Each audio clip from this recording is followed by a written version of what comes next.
Boa tarde. Eu estou experimentando um novo recurso para fazer minhas transmissões e, por isso, alguns defeitos devem acontecer. Mas o foco hoje, além de testar novas ferramentas, é discutir sobre a educação básica brasileira, um dos focos desse canal, e não só apresentando problemas, mas algumas sugestões que, se fossem seguidas, poderia mudar a realidade incômoda dos resultados ruins que a nossa educação apresenta. Então, eu queria me apresentar, Alcione Ferreira Viagem. Eu sou professor há muito tempo, venho de família de professores e, além de dar aula na universidade, já dei aula em curso básico e em curso técnico. Essa minha presunção de poder falar sobre educação está relacionada à experiência que eu tive trabalhando no FNDE, no MEC, Fundo Nacional de Desenvolvimento da Educação, como na diretoria de ações educacionais. E lá eu pude entender um pouco do que se passa na educação brasileira. Então vamos começar assim. Como é que eu sei que a educação brasileira tem qualidade ou não tem? Um indicador criado pelo próprio governo entre 2005 e 2007, o IDEB, Índice de Desenvolvimento da Educação, o indicador do desenvolvimento da educação, ele foi pensado pelos educadores, então não foi tirado do além, né?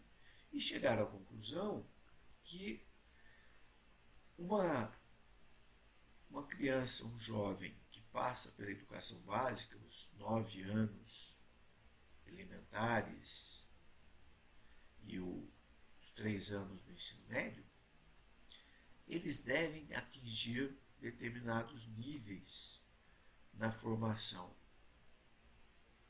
da lógica, e por isso o foco na matemática e na língua portuguesa.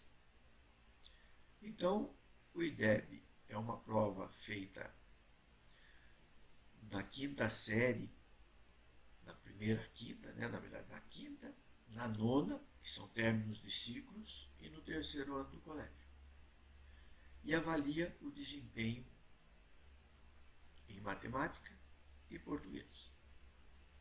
Além disso, não é a nota só que é apresentada, ela é normalizada para mostrar, dentro de uma curva normal, qual é o comportamento das notas, e o resultado é multiplicado pelo percentual de aprovação naquela turma, daquela pessoa. Certo? Então, é um número que poderia ser até questionado, mas isso não é importante. Esse é o medidor de qualidade da nossa educação. Está errado? Não sou especialista. Os especialistas avaliaram que, se uma criança tem conhecimento de matemática, que despertou o raciocínio dela, se ela conhece a língua portuguesa, consegue interpretar textos e tal, ela está apta para a cidadania. E tem que ser apta para a cidadania porque nós temos 47 milhões de estudantes na educação básica brasileira e temos 7 milhões de estudantes na educação superior. Isso quer dizer que 85% dos estudantes da educação básica não irão para a universidade.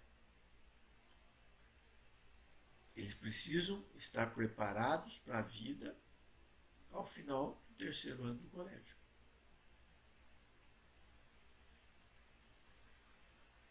Ok, se fosse questionar o IDEB, Então, peguemos um indicador internacional, o PISA,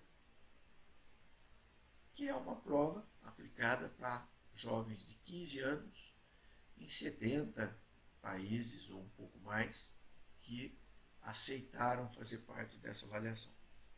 Por que 15 anos? Porque com 15 anos terminou o ciclo de 9 anos da primeira à nona série. E aí, com 15 anos, o jovem tem que ter um conhecimento de matemática, de interpretação de texto, não é língua, mas é interpretação, e de ciências básicas. Então, a diferença do nosso IDEB para o PISA é que o PISA avalia também ciência básica e foca em interpretação de texto e não no geral da língua do estudante. Ok. Eu penso que é igual lei. Nós podemos não concordar com a lei e vamos brigar no Congresso para mudar a lei. Mas enquanto ela estiver vigente, é ela que tem que ser seguida. Então, o primeiro passo para a gente melhorar a nossa educação é aceitar que o que os especialistas pensaram quando definiram o IDEB para a nossa avaliação, quando associaram o Brasil ao PISA para avaliar a educação brasileira junto com outros países, eles pensaram nisso. Então, a primeira coisa que nós temos que fazer é aceitar que esse é o caminho. Se fizer tudo certo e o resultado for ruim, aí a gente muda a regra, mas a regra está aí.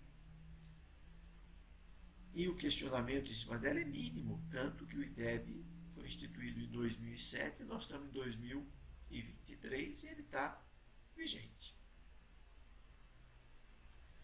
Tem até uma briguinha dos estados com a federação, então além de ter o IDEB, os estados acabam fazendo outras provas e tal, mas são gastos que são feitos, mas o resultado da educação ainda continua muito ruim. O resultado do IDEB é ruim. Existe uma razão para isso até, né? Que quando eu estava no FNDE, eu fui estudar e caí de costas quando eu vi que as metas do IDEB eram metas, não era uma meta só, não era uma meta assim, quem termina a quinta série para ser considerado apto tem que ter 7,5 do IDEB, quem termina a nona série tem que ter 7,5, quem termina, ou 7, sei lá, quem termina o colégio tem que ter 7, 7,5. Não é assim. De cara tem uma distinção. Ensino público, a meta para 2021, de primeira a quinta série, é atingir IDEB 5,5. No ensino privado, a meta era 7,5.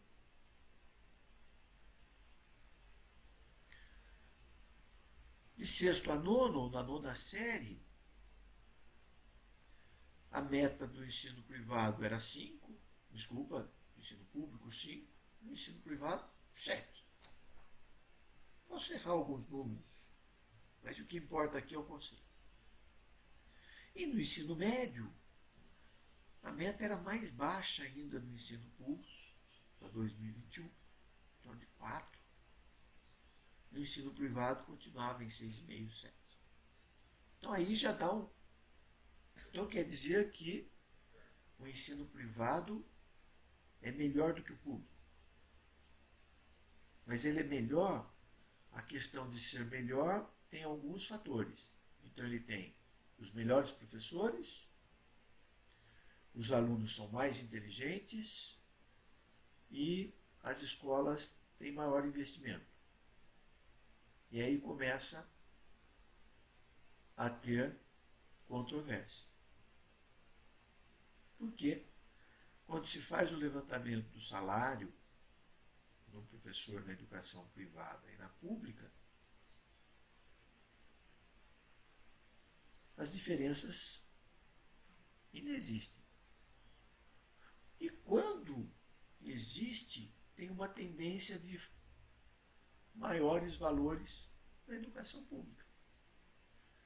Porque na educação pública existe o funcionário público tem um crescimento natural do salário por benefícios de tempo de serviço, anuênios, sexta parte, coisas que varia de instituição para instituição.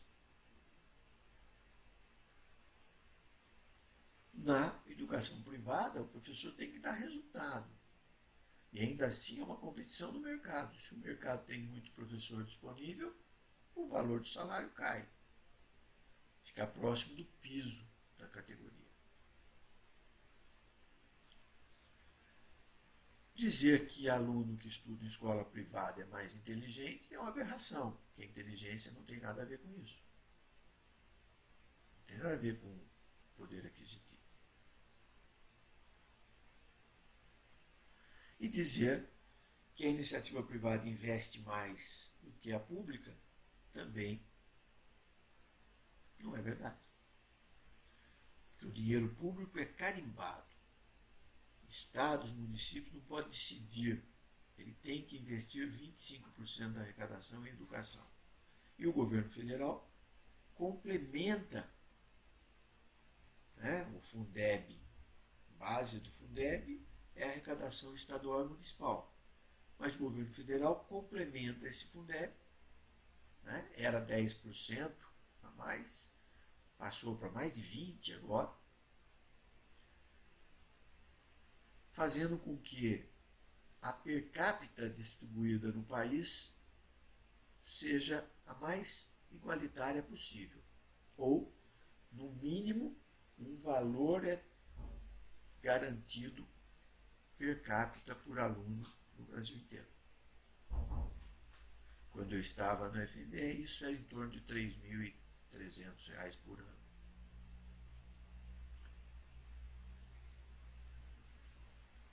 Então, por que a educação é ruim? Será que simplesmente porque na iniciativa privada o professor pode ser demitido, na pública não pode? Se for isso, é um absurdo para quem atua numa função tão nobre que é a função educacional. Mas vamos olhar outras razões para esses problemas.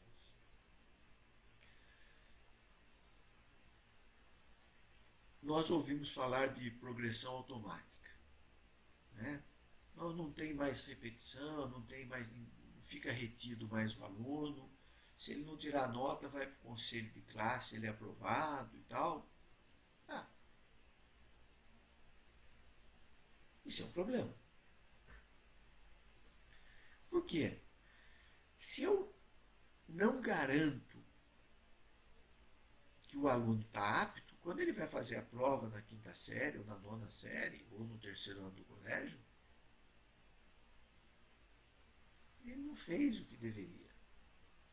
Então, se o IDEB foi pensado adequadamente, as outras disciplinas, segundo o pensamento de quem construiu esse indicador, as outras disciplinas é assim, ó, se você alfabetiza a criança, ela entra no primeiro ano, né, sai da pré-escola alfabetizada, ela já vai ter facilidade de aprender, porque ela consegue ler, ela consegue entender o que ela está lendo.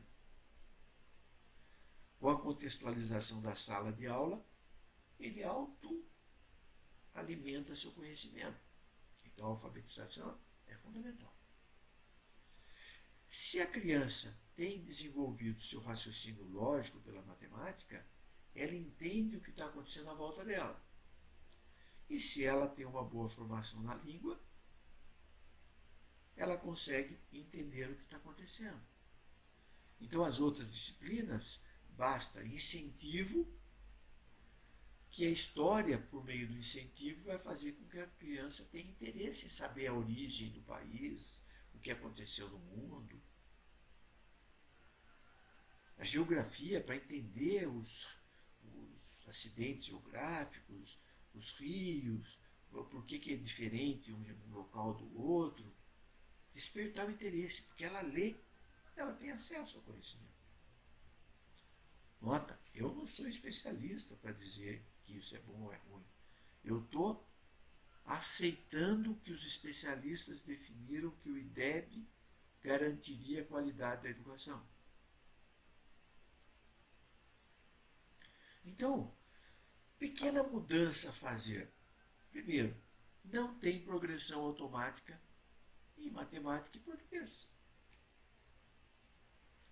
As outras disciplinas, ok, não tirou nota, vai para o conselho, não gostou da história e tal, mas vamos passar. Mas matemática e português não pode. Não pode passar. E aí, alguém pensou na solução para isso quando propôs o ensino integral, ou o segundo turno de ensino. Só que faltou dizer o seguinte, o segundo turno vai ser para quê? Para que todos aqueles que não atingiram o mínimo necessário em matemática e português, prioritariamente no segundo turno, tem que ser trabalhado. Porque ninguém pode ficar sem entender matemática e português, porque, segundo os especialistas, é a base para todo o resto do conhecimento.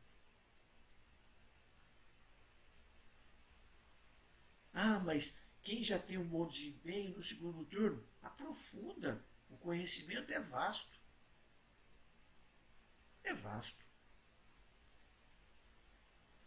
E quanto mais acumular naqueles 9 anos, naqueles 12 anos de estudo, vai garantir, a partir dos 18 anos, uma qualidade de vida, uma cidadania muito mais verdadeira para todo jovem.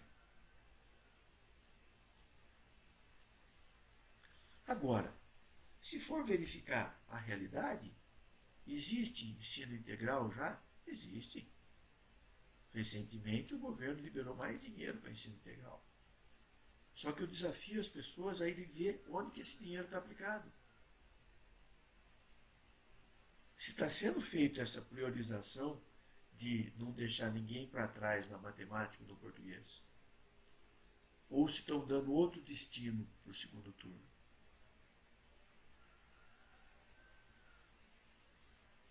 E,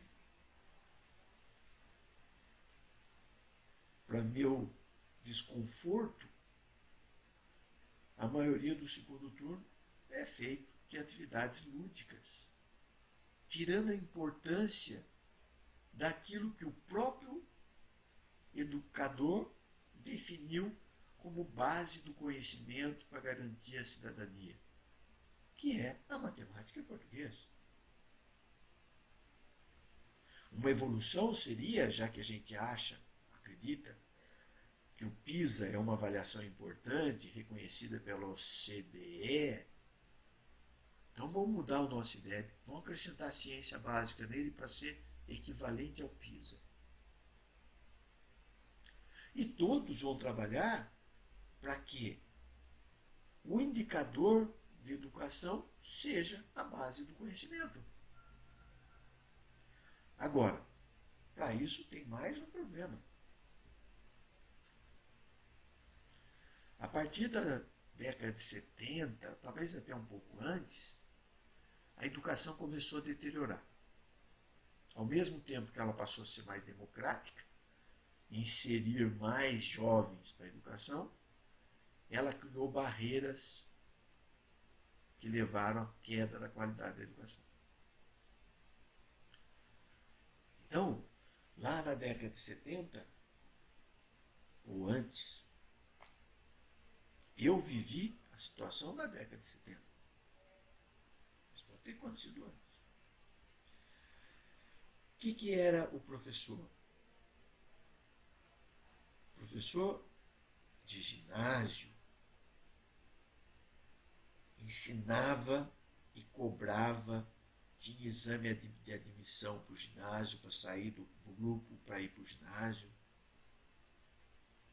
E como é que formava professor? quando começou a democratizar a educação? O colégio passou a ter uma modalidade chamada curso normal. E o que era o curso normal? Ensinar aquele jovem lá de 16, 17 anos a ensinar. Mas ele ensinar o quê? O que ele aprendeu no ginásio. Porque aprofundamento nas diversas disciplinas no curso normal praticamente não havia.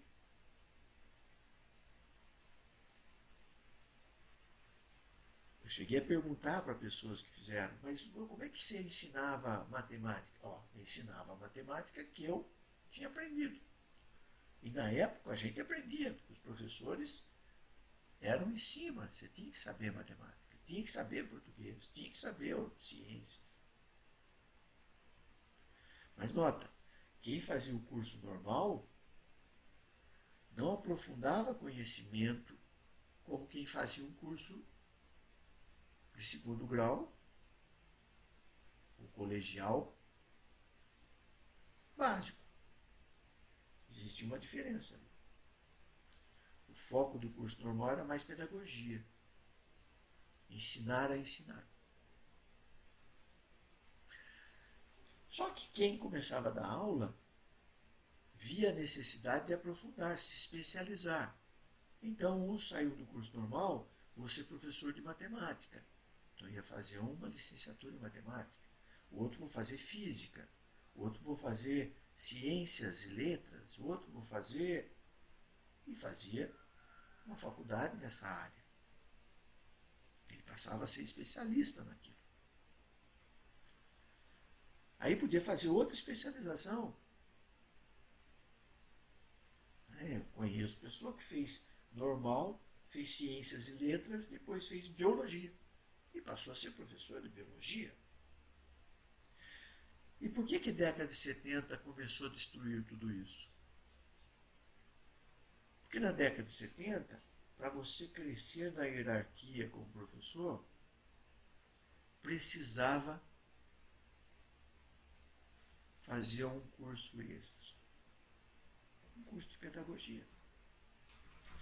Então as pessoas iam para São Paulo, para outras cidades, onde tinha especialização na pedagogia, complementação, porque era pré-requisito para dar aula na educação básica, primeira a quinta principalmente, mas era pré-requisito para ser supervisor de ensino, coordenador, diretor de escola. Então, se eu quero, ao longo da vida, passar de professor para supervisor ou para diretor, eu tenho que fazer pedagogia. E as pessoas começaram a fazer. Ótimo, uma evolução. Só que tinha um problema oculto aí.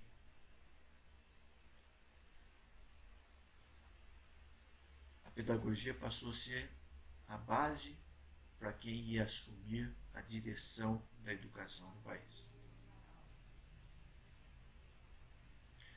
E por corporativismo, por autovalorização, por qualquer motivo que seja, o que aconteceu ao longo dos últimos 30, 40 anos, 50 anos, é que a licenciatura especializada deixou de existir.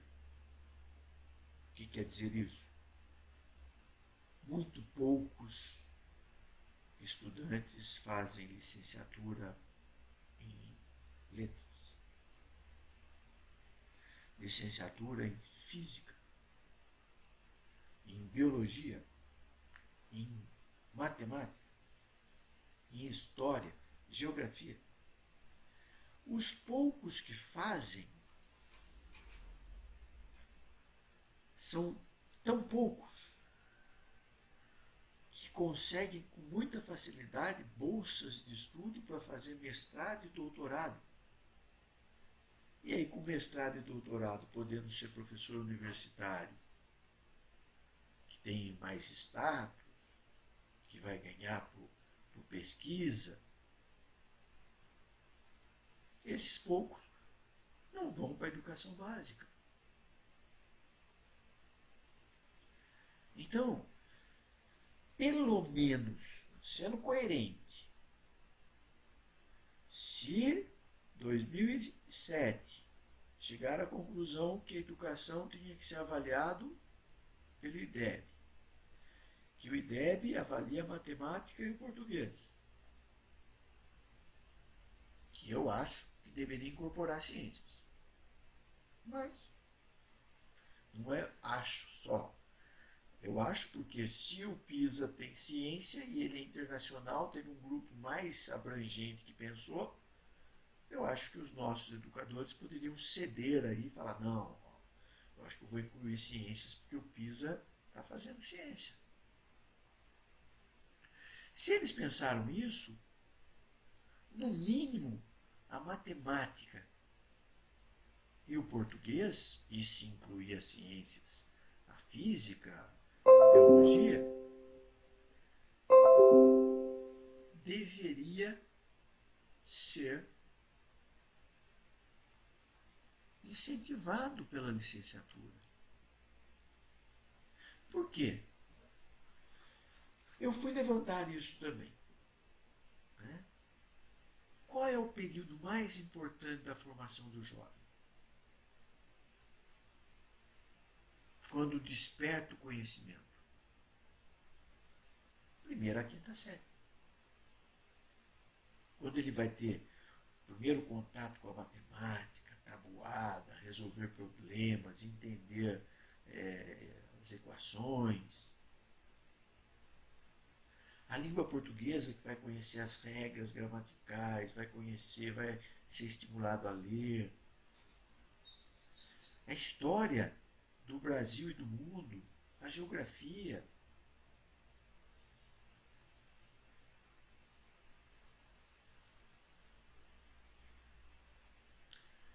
E a responsabilidade para despertar esse interesse da criança está na mão de um professor por ano de ensino.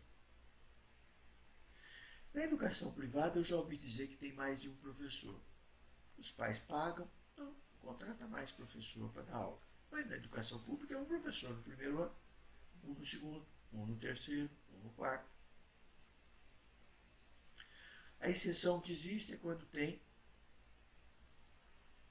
uma classe com alguma diversidade, que daí é previsto ter um auxiliar para ajudar, para auxiliar o professor a tratar as adversidades que tem na sala. Mas nota, olha a importância desse professor.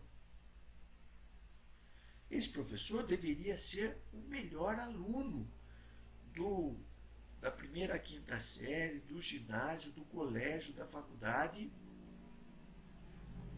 e ser um generalista que transita bem por todas as disciplinas. Porque se ele tiver um viés específico, ele vai criar estudantes com deficiências. Quando eu escuto falar que tabuada não deve ser mais cobrado, ensinado, eu fico pensando, nossa senhora. Quando eu descobri, por meio de um rapaz que trabalhava comigo, que o raciocínio que ele tinha, que era sensacional, ele conseguiu porque fez um curso de Kumon, uma metodologia japonesa, e eu fui estudar e coloquei meus filhos para fazer esse curso. Ele era repetição, criando novas formas do cérebro trabalhar e raciocinar. Exercício diário, 1 mais 1 dá 2, 1 mais 2 dá 3, e vai crescendo, e o aluno vai evoluindo de acordo com a própria capacidade. Pode ficar 2, 3 anos adiantado na disciplina.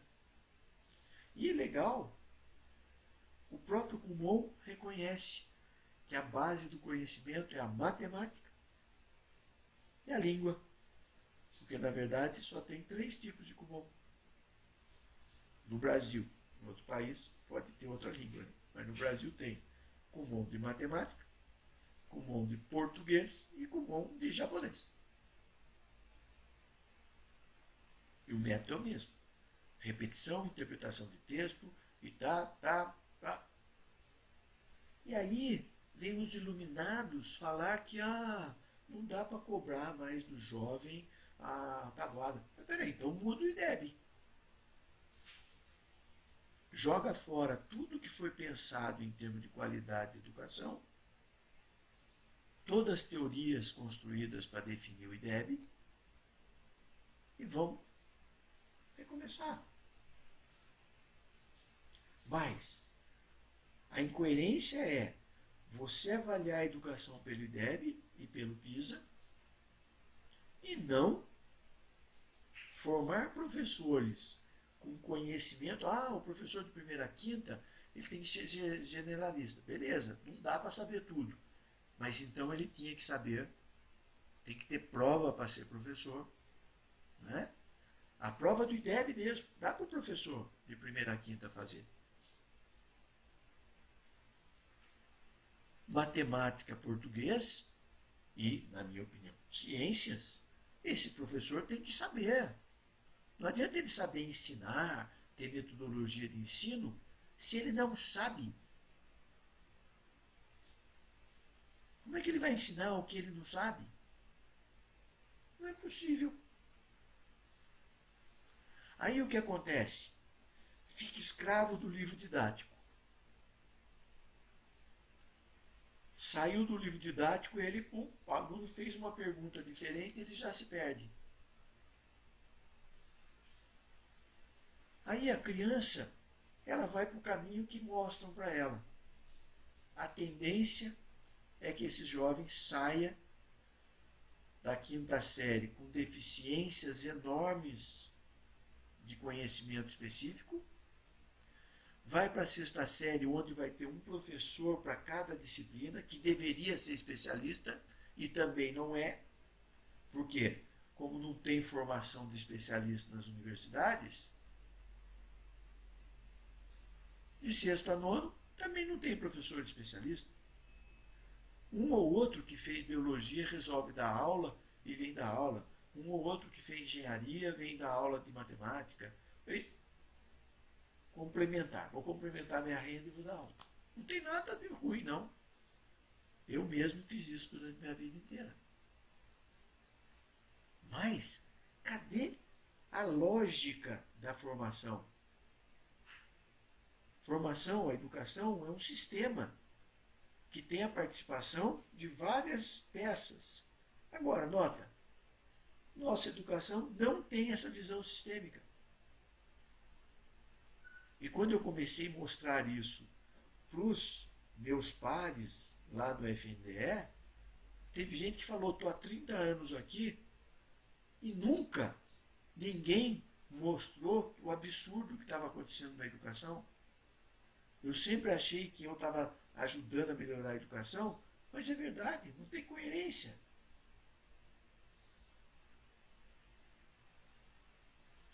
Mas como faz, professor Arcioni? Seguinte, bolsa de estudos 100% para quem fizer licenciatura em matemática, português, física, história, geografia. Pedagogia não pode ser professor, tem que ser pós-graduação. Quem já sabe uma disciplina profundamente tem que fazer pedagogia, ótimo. É complementar. Porque se nós temos uma educação básica ruim, alguém que sai da educação básica e vai fazer um curso de pedagogia, vai com as deficiências todas da educação básica. Tem toda a metodologia para ensinar, mas não tem a base do que tem que ensinar. Para piorar, livro didático. Com 15 dias no MEC, eu mostrei que de 1 bilhão e 900 que gastava com livro didático, em torno de 650 milhões era jogado fora todo ano. E depois eu corrigi esse número. Perto de 1 bilhão é jogado fora todo ano. Sabe por quê? Porque a educação básica, o que muda? Muda um pouco a história.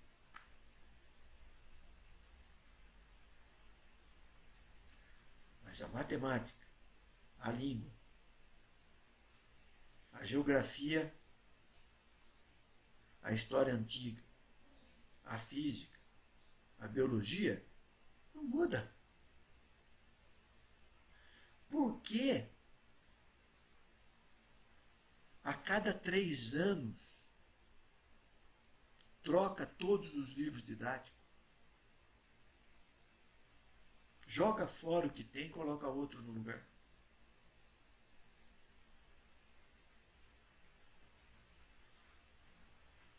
Um ano, 2 anos de preparação, envolvendo um monte de gente, um monte de órgão, um batalhão, criando um novo livro, os novos livros de 1ª a 5ª série. Aí, um belo dia, tem a escolha das escolas pelo livro que vai adotar, que as editoras têm lobby, têm gastos com propaganda e marketing para fazer a cabeça do diretor, dos professores, pelo livro que ela quer vender. E um belo dia, joga tudo de 1ª a 5ª série fora e coloca tudo novo. No ano seguinte, troca tudo de 6º a 9º, coloca tudo novo. No ano seguinte, troca tudo de 1º a 3º do colégio e coloca tudo novo. No 4º ano, um X mais 4, né? X mais 3, quer dizer, troca de novo do 1º à 5ª.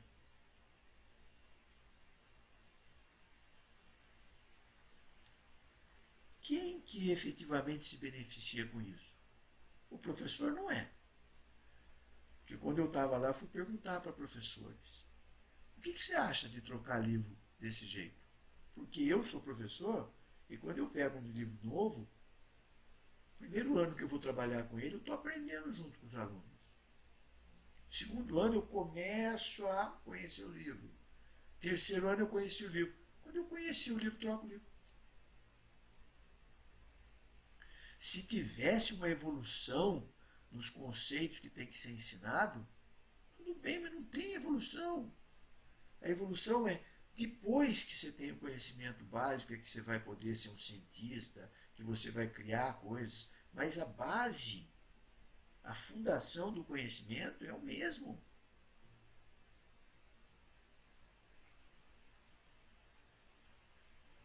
Então o que faz mudar é lobby. Deveria ser um livro pensado em todos os detalhes, as provas serem comuns, nacional a prova, se avaliar, aluno por aluno, comparando em todas as regiões, todos os professores, porque o professor que deu aula de matemática aqui, a turma dele foi muito bem, o de lá foi ruim, o problema é o professor. E aí, vamos dar reforço para os alunos que ficaram mal e dar reforço para o professor. Formação de professor, mas focada. Porque tem dinheiro sendo investido em formação de professor. Só que normalmente tem metodologia de ensino, mais uma vez. A deficiência é de conhecimento específico. Só que quem dá o dinheiro não exige, não põe pré-requisitos. Como eu falei, dá bolsa só para quem fizer o que precisa.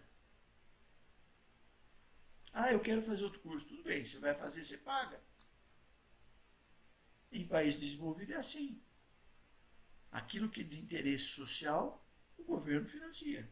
Se não é do interesse social, você pode fazer, mas você tem que pagar. O dinheiro é público, arrecadado por impostos. Ele tem que retornar para a sociedade, beneficiando a sociedade.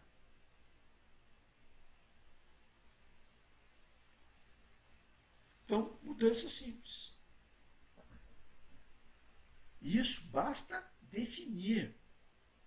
Não adianta formar muito grupo de estudo, porque começa a ter interesse conflitante. É pegar um grupo isento que analisa tudo isso e fala, ó, estamos incoerentes. Tudo tem que ser focado no resultado. Quer ver um exemplo? O Ceará hoje é um exemplo da educação. Um professor na cidade de Sobral falou, a regra é matemática e português, e ele começou a pegar firme matemática e português. Os especialistas diziam que era muito difícil atingir acima de 8 no IDEB. Sobral atingiu 9, 9,8. O Estado viu, levou o modelo desse professor para o resto do Estado. E para estimular, criou uma lei em que a cidade que atingisse a meta de IDEB estabelecida tinha um valor extra de distribuição do ICMS, além do previsto, com liberdade para o prefeito usar aquele dinheiro extra onde ele quisesse. Hoje, o Ceará tem os maiores IDEBs. Ah, mas o que ia dizer, tem os melhores alunos? Tem sim. As melhores universidades do Brasil hoje, os primeiros alunos que passam, vêm do Ceará. E aí, o ensino passou a ser tão destacado que o Ceará começou a importar alunos de outras regiões. Tem os olheiros deles que vão em outras regiões ver esses bons alunos, oferece para ele ir para estudar lá. Então ele já está focando na educação. Ainda traz aqueles que se destacam em outros lugares. Tem vestibular aí, que 60% dos alunos que passam vem de lá.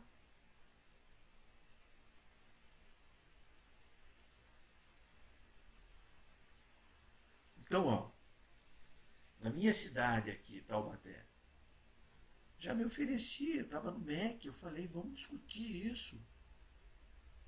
Mudou o prefeito recentemente, tive conversando de novo com a secretária de Educação, vamos discutir. Se eu tiver equivocado, tudo bem, eu não sou nada mesmo. Mas me mostra que tem lógica naquilo que está sendo feito. Me mostra resultado. Não tem. Não tem resultado. E aí nós estamos criando cada vez mais um distanciamento de quem pode pagar uma escola privada e quem não pode. Dos 47 milhões que fazem educação básica, 40 é educação pública. 7 milhões de educação privada. Ou seja, 15%. E o mais interessante,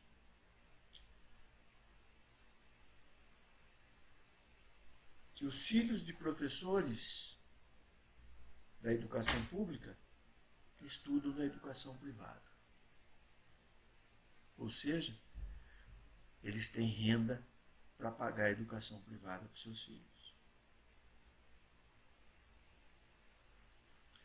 Então, ó, eu já estou em fim de carreira, já aposentando. Meus filhos já estão formados ou estão se formando. Mas me dói essa discussão muito política, é um que está certo, é tudo balela. Pega a prefeitura A, que o prefeito é de um partido, pega a prefeitura B, que é de outro partido, a educação é ruim, igual. Mas a gente aprendeu desde pequeno que o que muda a realidade social é a educação. Então por que a educação não é levada a sério? Mas não é desse jeito que falam, não. Ah, paga pouco, não. Não é isso que eu estou falando. O Brasil gasta igual qualquer país de primeiro mundo. Mas gasta mal. Esse é o problema. Então, vamos discutir isso. Provem para mim que eu estou errado. Mostrem para mim que as universidades estão formando professores de qualidade para atuar na educação básica. Mostre para mim que a sala de aula está dando conhecimento geral para os alunos para eles decidirem o futuro deles. Ou eu vou continuar recebendo nas minhas salas de aula alunos que, a hora que eu, na minha disciplina, tem 2 ou 3 coisinhas só que envolvem algum cálculo de multiplicação, de divisão, e eu tenho que convencer os alunos que eles não podem deixar de aprender aquilo, porque eles foram preparados para não aceitar nada da matemática.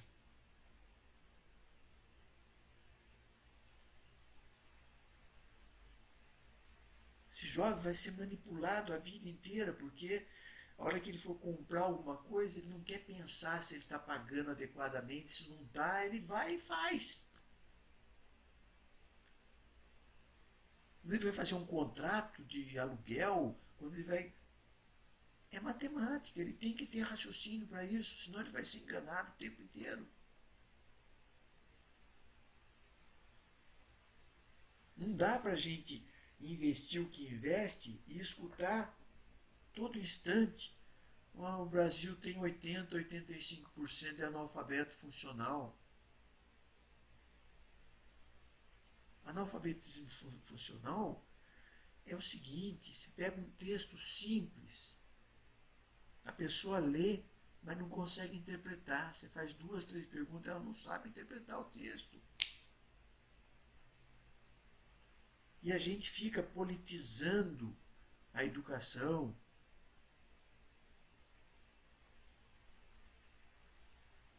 Mudando os valores de pessoas que vão ser manipuladas. Quem tem interesse nisso? Não pode ser brasileiro ter interesse em manter as pessoas desse jeito. Outros países podem ter interesse, porque riqueza é relativa. Só existe rico quando tem pobre. Então, para alguns países ricos, é interessante que o Brasil continue do jeito que é, com educação de baixa qualidade e tal. Porque nossa riqueza natural, que é muito mais abundante que a maioria dos países, é entregue para eles a preço de banana. E ó, banana da caro, lá, preço de nada, vamos falar assim. E eles continuam sendo ricos, porque eles pegam nossa matéria-prima, põem tecnologia em cima e vendem para a gente com tecnologia por um preço muito maior. Chega a pegar determinados materiais nossos, levam, comprou 10 aqui, transforma em 1000 lá fora. Para fazer balanço de pagamento, né, quando balança comercial, importa 10 no Brasil, exporta 10 para a gente. Os outros 990 exporta para o resto do mundo. Matéria-prima nossa. Que a gente só vai mudar essa realidade se melhorar a educação. Não tem outro caminho. Então, ó, eu já passei do tempo aqui, gravei muito tempo dessa vez, 50 minutos, vários assuntos. Mas eu queria falar e apresentar a solução.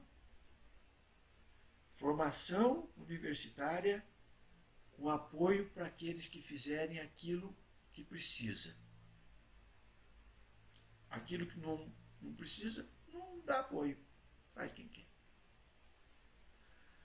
Avaliação efetiva naquilo que é dito pelos especialistas que formam o caráter, formam a pessoa, que é interpretação, matemática. Não pode ter progressão automática nisso. Ensino de segundo turno tem que ser acompanhado para ver se o dinheiro está sendo usado naquilo que precisa. Ah, mas você é contra a música, a arte, não. Eu mesmo fiz isso, meus filhos, só que prioridade, escola, nota. Hoje eles agradecem.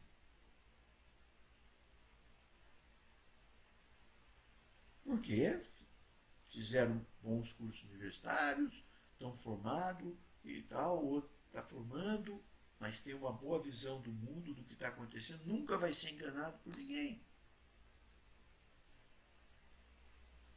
Agora, será que eu quero passar pela vida e não ter contribuído com nada? Ah, contribuí.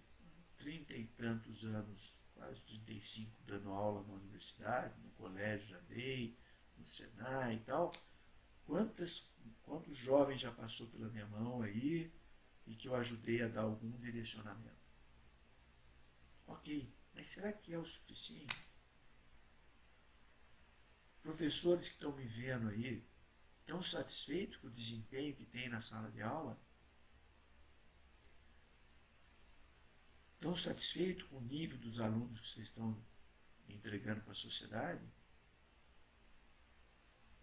Não estou.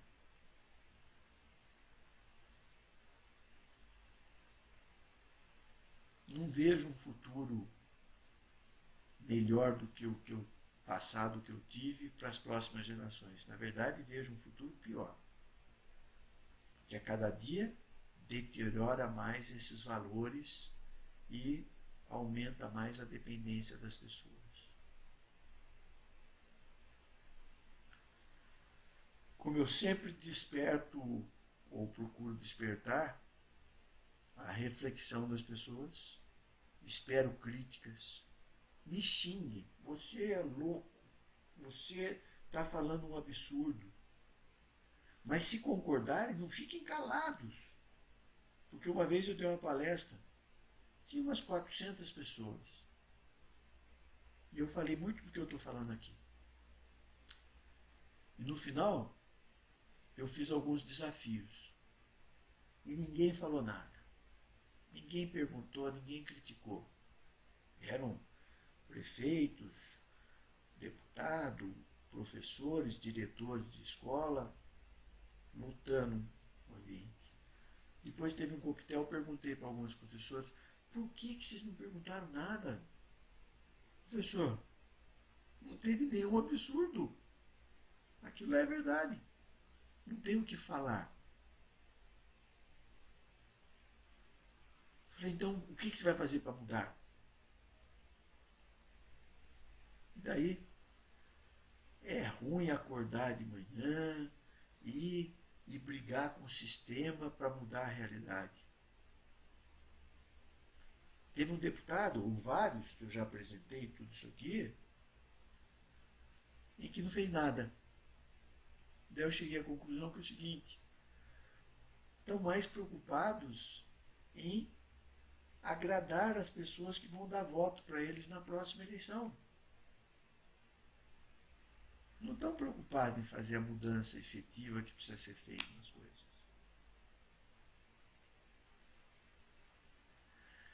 Muito obrigado pela paciência. Vamos ver se alguém assiste inteiro essa minha fala aqui. E divulguem. Vamos promover esse debate.